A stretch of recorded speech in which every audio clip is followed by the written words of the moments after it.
Magandang umaga po sa lahat. Ngayon po ay Martes, ika-28 linggo sa karaniwang panahon at ika-5 araw ng nobinaryo para sa Mahal na Birhen ng Santo Rosario. Sa sama-sama nating pagdiriwang ng banal na Eucharistia, isama rin natin sa ating panalangin ang mga sumusunod na pagsamo para sa pasasalamat nina Mr. and Mrs. Noel Kakanindin and family, Mary Joy Tamundong and family, Mr. and Mrs. Edward and Cheryl Cariaga and family, Paul Ramos and family, Aliyah Prieto, Winnie Yulo, Elia Prieto, Knights of Columbus, Jose Lito Reyes and family, Marivic Perdis, Merly Royo and family, Fortunato Nieto and family, Clark Jopil Tamayo, Jose Rafael Reyes, Jose Renzo Reyes, Tom Santo Domingo, Divina Mendoza and family. Para sa mga natatanging kahilingan nina San Pablo family, Inang Rosa and family, Mile and Linda Rosales, Pabian family, Gary and Bernadette del Rosario, Gina Lynn Resuelo, Remy Cruz, Boyet Santos and family, Rene Santiago and family, Jay and Aurora Ignacio and family, Divine Nicolas, Ray and Diana Dominguez and family, Forcia Margarita Nicolas.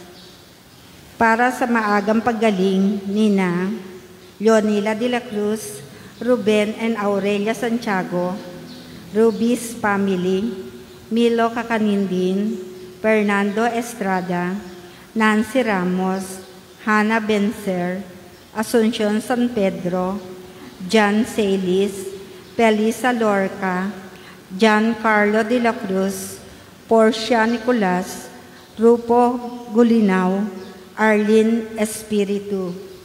Para sa kapayapaan ng kaluluwa ng ating mga kapatid na yumao na sina Teresita, Megalito Jr., Juan, Romeo, Leticia, Norma, Restituto, Domingo, Zenaida, Francisco, Lolita, Alocadio, Cornelia, Hermenegildo, Bonifacio, Gabriel, Juana, Crescencia, Dionisia, Angelina, Vicente, Florentino, Dominga, Apolinaria, Rebelina, April, Maring, Jerome, Miguel Clemente, Flaviana Marcelo, Urbana Clemente, Juana Clemente, Gabino Clemente,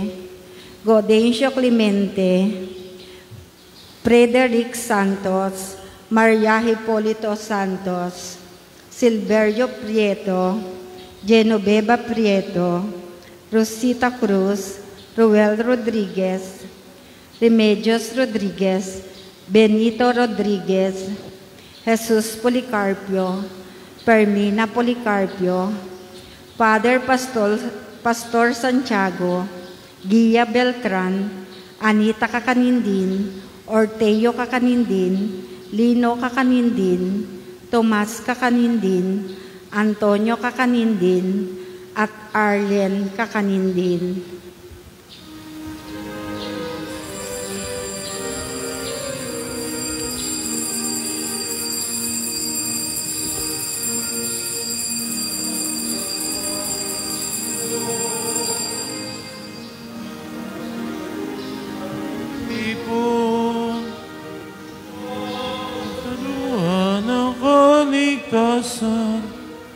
At ng Diyos na banal.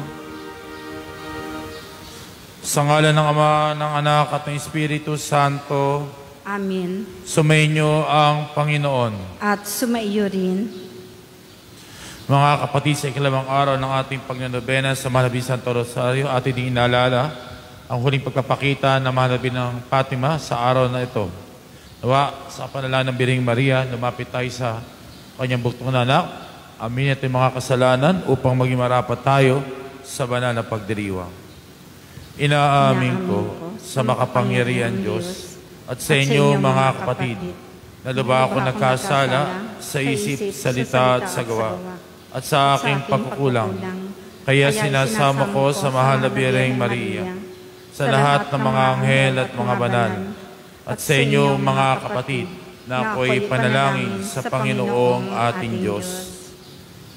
Kawaan tayo na makapangyarihan Diyos, patawarin tayo sa ating mga kasalanan, at patnubayan tayo sa buhay na walang hanggan. Amen.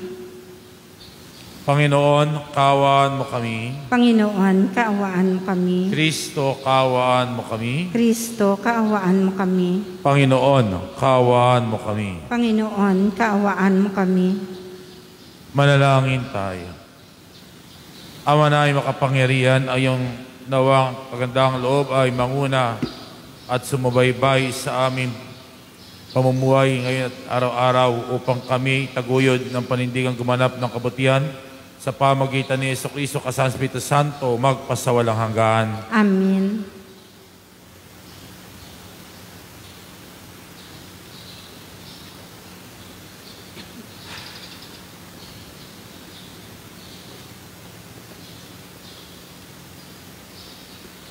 Ang salita ng Diyos mula sa sulat ni Apostol San Pablo sa mga taga-Galacia. Mga kapatid, pinalaya tayo ni Kristo upang manatiling malaya. Magpakatatag nga kayo at huwag nang paaalipin ulit. Akong si Pablo ang nagsasabi sa inyo, kapag napatuli kayo, pinawawalang kabuluhan ninyo si Kristo. Sinasabi ko sa inyo at sa sinumang napatutuli, kailangang sundin niya ang buong kautusan. Ang nagsisikap na maging matuwid sa paningin ng Diyos sa pamamagitan ng pagtupad sa kautusan ay napahiwalay na kay Kristo at wala ng karapatan sa habag ng Diyos. Ngunit umaasa kami sa pamamagitan ng Espiritu ng Diyos ay aariin kaming matuwid sa pamamagitan ng pananampalataya. Sa mga nakipag-isa kay Kristo Jesus, wala nang halaga ang pagtutuli o di pagtutuli. Ang mahalagay ang pananampalatayang nakikita sa gawang udyok ng pag-ibig. Ang salita ng Diyos. Salamat sa Diyos. Ipahayag mo sa akin ang pag-ibig mong magiliw. Ipahayag mo sa akin ang pag-ibig mong magiliw. Ang dakilang pag-ibig mo sa akin ay ipahayag, at ayon sa pangako mo, poon ako ay iligtas. Ipahayag mo sa akin ang pag-ibig mong magiliw. Tulungan mong ihayag ko iyong tunay na balita. Yamang sa iyong kahatulan, lubos akong may tiwala. Ipahayag mo sa akin ang pag-ibig mong magiliw. Lagi akong tatalima sa bigay mong kautusan. Susundin ko ang utos mo habang ako'y nabubuhay. Ipahayag mo sa akin ang pag-ibig mong magiliw. Ako na may mamumuhay ng payapa at malaya. Yamang ako sa utos mo'y sumusunod namang kusa. Ipahayag mo sa akin ang pag-ibig mong magiliw. Sa pagsunod sa utos mo, nalulugod akong labis. Di masayod ang gala ko, pagkat aking iniibig. Ipahayag mo sa akin ang pag-ibig mong magiliw. Mahal ko ang iyong utos, yaoy aking igagalang. Sa aral mo at tuntunin, ako'y magbubulay-bulay. Ipahayag mo sa akin ang pag-ibig mong magiliw.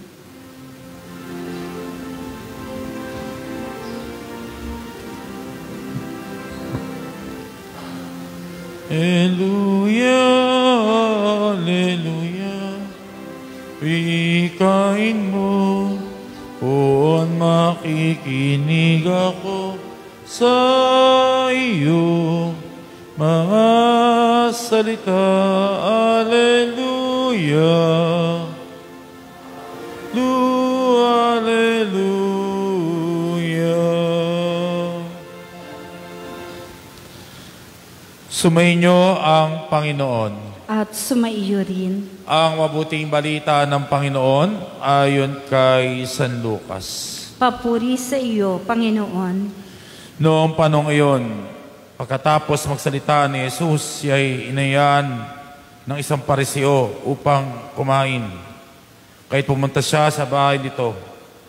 Pagdulog sa hapag, nagtaka ang pariseo nang makita niyang kumain si Jesus nang hindi muna naghugas ng kamay. Sinabi sa kanya ng Panginoon, kayo mga pariseo, hinugasan ninyo ang lahat ng tasa at ng pinggan, ngunit alam ninyo ay punong-puno ng kasakiman at kasamaan. Mga hangal, hindi ba't ang may likha ng labas ang siya ring may likha ng loob? Ngunit ipamahagi mo na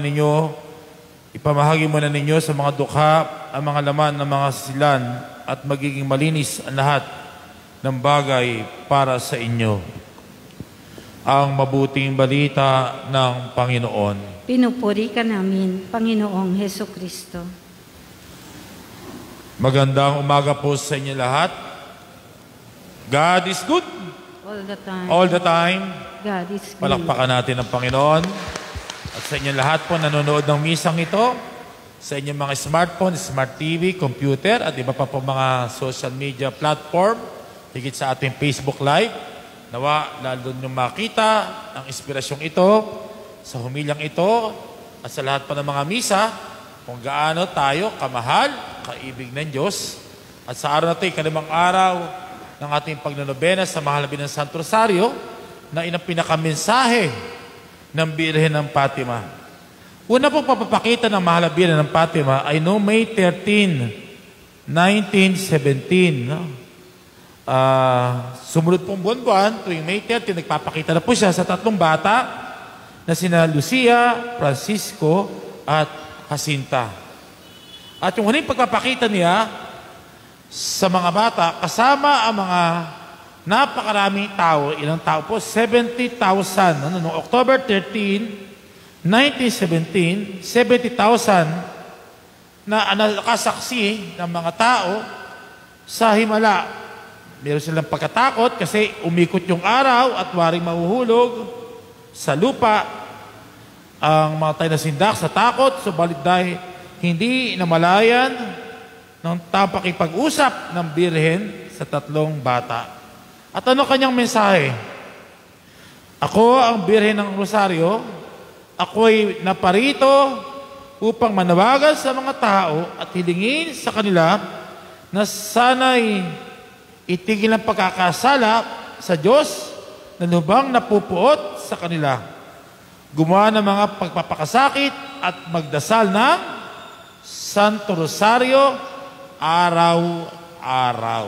Kaya po buwang ito ng Santo Rosario ay araw-araw. Bagamat tayo po rito ay halos araw-araw ay nagdadasal sa Santo Rosario bago po tayo magmisa. Sa pagdasal ng Santo Rosario araw-araw upang manumbalik ang kapayapaan. Pinangako ko ang kaligtasan ng mga nagdedebosyon sa ating kalisnisang puso, sa Immaculate Heart of Mary, no? Ang kaligtasan ng kanyang kaluluwa, no? Na tutulungan siya ng Mahal na Birhen ng Santo Rosario, ng Mahal na Birhen Maria.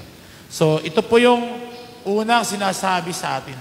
Ngunit ang hamon na ito ba'y dapat ginagawa natin, hindi lang napipilitan tayo na nanggagaling sa nguso, kundi dapat nanggagaling sa puso.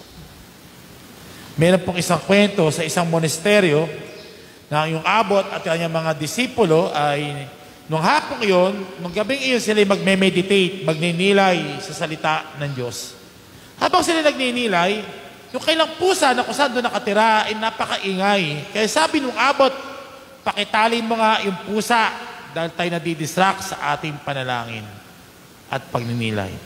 So tinali nga nila yung pusa. At nangyari, gabi-gabi, tinatali nila yung pusa. Kasi nga, maingay.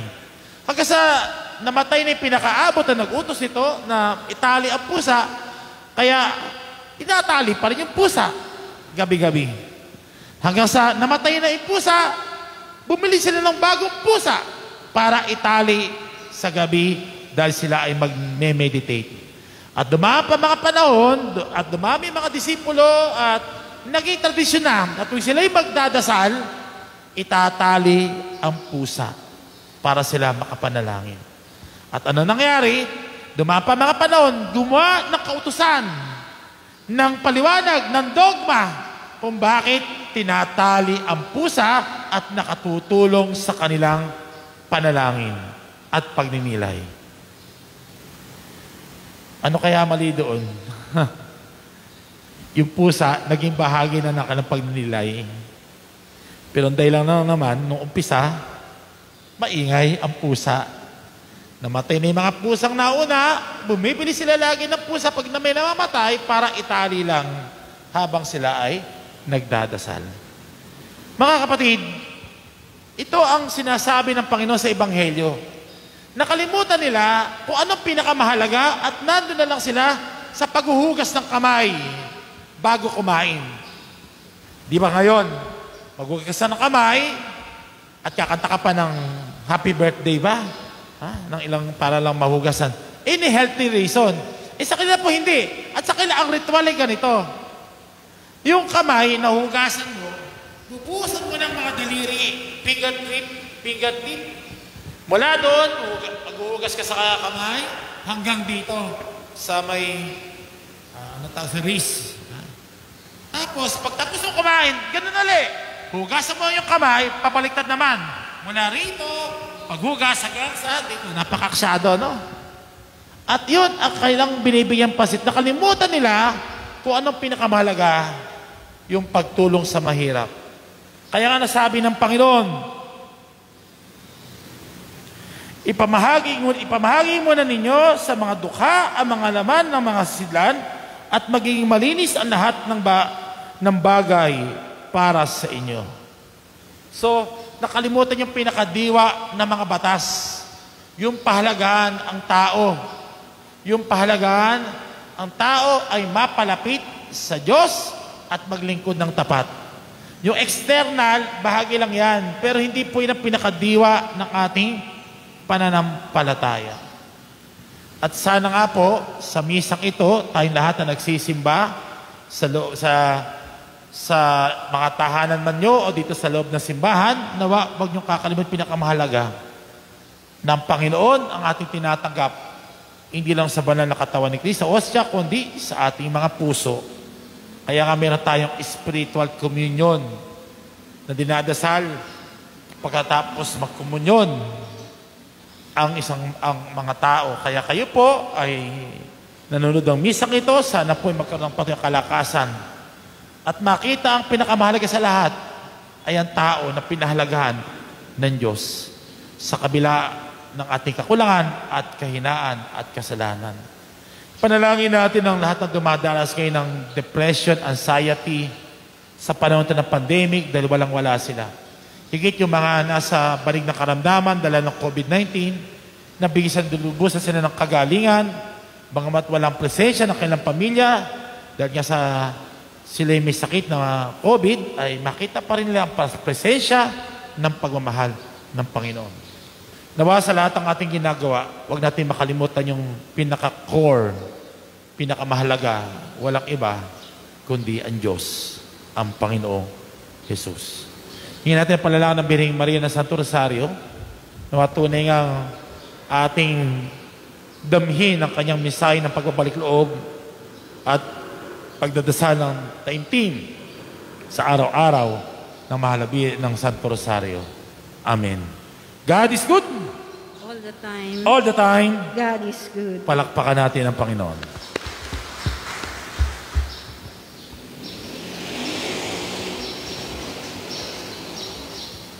Bulat sa ating pagiging hindi karapat-dapat, tinataas natin ang ating mga isip at puso sa Diyos, Ama, at nilalahad natin sa Kanya ang ating mga pangangailangan, ating itutugon. Panginoon, ibigay mo sa amin ang iyong Espiritu. Panginoon, ibigay mo sa amin ang iyong Espiritu.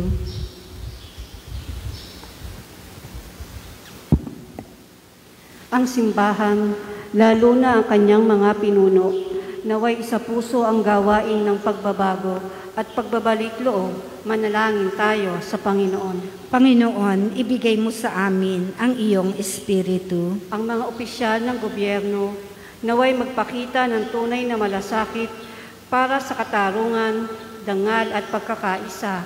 Manalangin tayo sa Panginoon. Panginoon, ibigay mo sa amin ang iyong Espiritu. Ang mga nagtatrabaho sa media, naway akayin ang mga tao sa katotohanan at isulong ang pinahahalagahan ng Ebanghelyo. Manalangin tayo sa Panginoon. Panginoon, ibigay mo sa amin ang iyong Espiritu. Ang mga may sakit, naway makatagpo ng pag-asa, kagalingan, lakas at kasiyahan. Manalangin tayo sa Panginoon. Panginoon, ibigay mo sa amin ang iyong Espiritu. Ang mga tapat na yumao, naway bigyang gantimpala ng Panginoon sa kanilang tapat na paglilingkod ng walang hanggang kaligayahan. Manalangin tayo sa Panginoon. Panginoon, ibigay mo sa amin ang iyong Espiritu. Sa katahimikan ng puso, idulog pa iba natin mga kahilingan, higit. Ang mga nasabing na kalamdaman dala ng COVID-19, sila ating tinataas sa Panginoon. Ang ating mga kapitan ng mga barangay at kanilang mga kasama kosyal, nanungkulan sa pamayanan, pamagabayan at papagtagumpayan ang pandemic na ito. Pakitaas sa pang iba pang natatanging kahilingan. Ama naming Diyos, tulungan mo kami, ibigin at paglingkuran ka sa Espiritu at katotohanan sa pamagitan ni Kristo na aming Panginoon, ngayon magpaswalang. Amen. Amen.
Manalangin kayo mga kapatid upang ating paghahain ay kalugdan ng Diyos Amang makapangyarihan. Tanggapin nawa ng Panginoon itong paghahain sa iyong mga kamay, sa kapurihan niya at karangalan, sa ating kapakinabangan at sa buong sambayanan niyang banal. Manaming lumikha, tanggapin mo ang mga paghahain, panalangin na sumasali sa aming paghahain. Upang sa ginap namin pagdiriwang, kami makatawid ng kaluwalhatian sa pamagitan ni Kristo, kasama sa Espiritu Santo, magpaswalang. Amen. Sumayin niyo ang Panginoon. At sumaiyo rin. Itaas sa Diyos ang inyong puso't diwa. Itinaas na namin sa Panginoon. Pasalamatan natin ang Panginoong ating Diyos. Marapat na siya ay pasalamatan. Ama na makapangyarihan, tunay nga marapat, ikaw ay aming pasalamatan. Bukod mong pinagpala, maging ina ni Jesucristo, ang mahal na totoong nagpupulit na gagalak sa iyo. Ikaw ang gumawa ng tanang dakilang pagbagay. Ikaw ang lumilingap sa lahat kailanman. Nilingap mo ang mahal na Birhen bilang iyong abang alipin na iyong binigyan tungkuling kumalinga sa anak manubos namin. Kaya kaisa ng mga anghel na nagsisiawit ng papuri sa walang humpay sa kalangitan, kami nagbubunyi sa iyong kadakilaan. Santo, Santo, Santo, Panginoong Diyos ng mga hukbo, napupuno ang langit at lupa ng kadakilaan mo, o sana sa kaitaasan. Pinagpala ang mga naparirito sa ngalan ng Panginoon, o sana sa kaitaasan. Manaming banal, ikaw mukha ng tanang kabanalan, kaya't sa pamagitan ng Espiritu gawin mong banal ang mga kaloob na ito, upang para sa aming maging katawan at tugo na aming Panginoong Jesucristo. Bago niya pinagtiisan ng kusang loob na maging handog, ginawa kanyang tinapay. Pinasalamatan kaniya, pinagati-hati nabot sa kanyang mga lagad sinabi, tanggapin niyo lahat ito at kanin ito ang aking katawan na iahandog para sa inyo. Panginoon ko at Diyos ko. Gayon din naman nang matapos ang apinuha kanyang kalis, muli kanyang pinasalamatan. Nabot niya ang kalis sa kanyang mga alagad at sinabi, tanggapin niyo lahat ito at inumin to ang kalis ng aking dugo ng bago at walang hanggang tipan. Ang aking dugo na ibubuhos para sa inyo at para sa lahat sa kapagpapatawad ng mga kasalanan. Gawin niyo to bilang pag-alaala sa akin. Panginoon ko at Diyos ko. Ipagbunyi natin ang misteryo ng pananampalataya. Si Kristo'y namatay, si Kristo'y nabuhay, si Kristo'y babalik sa wakas ng panahon. Ama, ginagawa namin ang pag-alala sa pagkamatay at muling pagkabuhay na iyong anak. Kaya't inaalay namin sa iyo tinapay na nagbibigay buhay at ang kalis na nagkakaloob ng kaligtasan. Kami nagpapasalamat at kinarapat tumayo sa harap mo para maglingkod sa iyo. Sinasamo namin kami magsasalo-salo sa katawan at dugo ni Kristo ay mabuklod sa pagkakaisa sa pamagitan ng Espiritu Santo. Ama, lingapin mo yung simbahan naghahanap sa buong daigdig. Puspusin mo kami sa pag-ibig. Kaisa ni Francisco naming Santo Papa, ni Dennis naming Obispo at Tanang Kaparian. Alalahanin muli mga kapatid namin na himlay na may pag-aasang sila'y muling mabubuhay, gayon din lahat ng mga pumanaw. Kawaan mo sila at patuloyin sa iyong kaliwanagan. Kawaan mo at pagindapating kami lahat na makasalo sa iyong buhay na walang wakas. Kaisa ng mahal na Birheng Maria na ina ng Diyos, ng kanyang kabiyak na puso na San Jose. Kaisa ng mga apostol, lahat ng mga banal na mo'y sa daigdig ng kalugod-lugod sa iyo. May pagdiwang nawa namin ng pagpupuri sa kararangal mo sa pamagitan na iyong anak naming Panginoong Jesucristo. Sa pamagitan ni Kristo, kasama niya at sa Kanya, lahat ng parangal, papuri ay sa iyo, Diyos amang makapangyarihan, kasama ng Espiritu Santo, magpasawalang hanggan. Amen. Tumawag tayo sa ating amang mahabagin. Sa panalangin tinuro sa atin ng Panginoon, ating dasalin ang Ama namin. Ama namin, sumasalangit ka, sambahin ang ngalan mo. Mapa sa amin ang kaharian mo. Sundin ang loob mo dito sa lupa para ng sa langit. Bigyan mo kami ng aming kakanin sa araw-araw. At patawarin mo kami sa aming mga sala, para mapatawad namin sa nagkakasala sa amin. At huwag mo kami pahintulot sa tukso, at iadya mo kami sa lahat ng masama. Amen. Iniling namin kami adya sa lahat ng masama, pagkalooban ng kapayapaan araw-araw. Ligtas sa kasasi sa lahat ng kapamakan, samantalang pinananabigan, dakilangan papayag tagapagligtas namin si Jesucristo. Sapagkat iyo ang kaharian at ang kapangyarihan at ang kapurihan magpakailanman. Amen. Panginoong Isus, sinabi mo sa iyong mga apostol, kapayapaan iniwan ko sa inyo, kapayapaan binibigay ko sa inyo. Tunghayin mo ang aming pananampalataya at huwag aming mga pagkakasala. Pagkalooban mo kami ng kapayapaan at pagkakaisa sa iyong kalooban, kasama ng Espiritu Santo, magpasawalang hanggan. Amen. Ang kapayapaan ng Panginoon ay laging sumainyo. At sumaiyo rin. May kapayapaan, pag-ibig ni Kristo sa bawat isa. Peace be with you. Kapayapaan po ay sumainyo lahat. Kordero ng Diyos na nag-aalis ng mga kasalanan ng sanlibutan, maawa ka sa amin. Kordero ng Diyos na nag-aalis ng mga kasalanan ng sanlibutan, maawa ka sa amin. Kordero ng Diyos na nag-aalis ng mga kasalanan ng sanlibutan, ipagkaloob mo sa amin ang kapayapaan.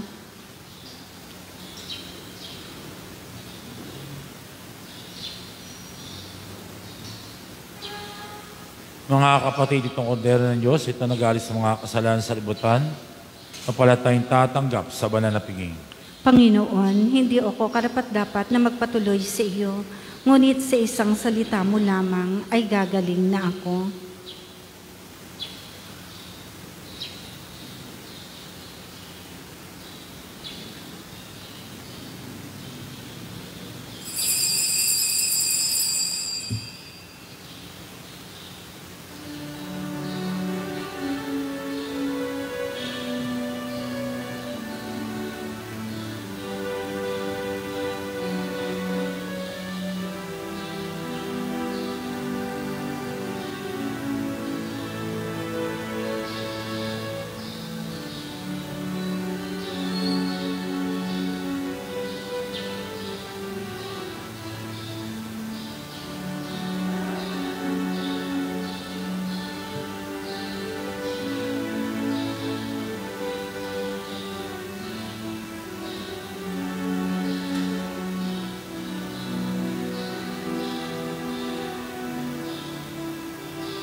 Espiritual na komunyon. Panginoong Hesus, ako ay naniniwala na ikaw ay nasa kabanal-banalang sakramento. Iniibig kita ng higit sa lahat at ninanasa kong tanggapin ka sa aking kaluluwa. Sapagkat sa mga sandaling ito, hindi kita matatanggap sa sakramento. Tumuloy ka sa Espiritu sa aking puso. Niyayakap kita na para bagang naririto ka na at iniaalay ko ng buong buo ang aking sarili sa iyo. Huwag mong hayaang mawalay ako sa iyo. Amen.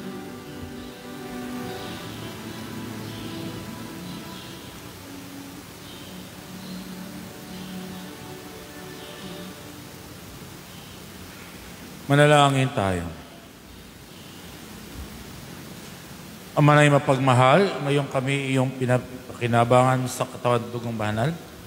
Ilog namin sa dakila mong kabutihan sa tanan na kami gawin mong kasalo sa iyong buhay sa pamagitan ni Jesucristo, kasama ng Espiritu Santo, magpasawalang hanggan. Amen.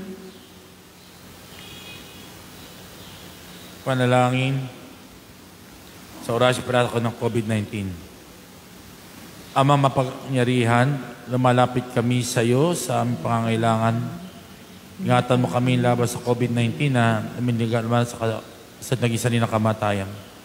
Tulungan mo ang mga nagsipag-aral sa kalikasan at pinagmumula ng virus na ito at kung paano masugpo ang paglaganap ng sakit na dulot nito.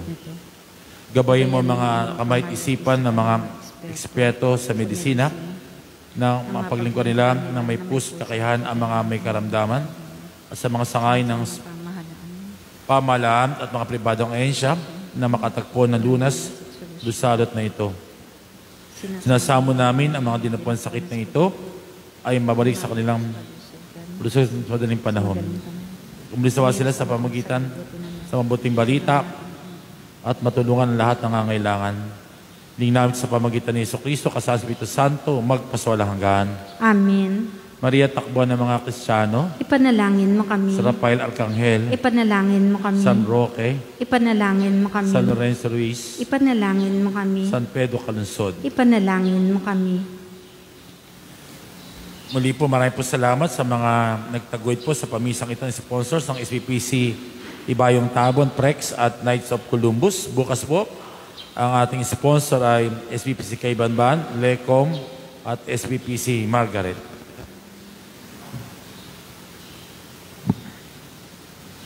Sumayin niyo ang Panginoon. At sumaiyo rin. Pagpalain kayo at inyong buong pamilya na mapagkalinga at mahabag inyong Ama, Anak at ng Espiritu Santo.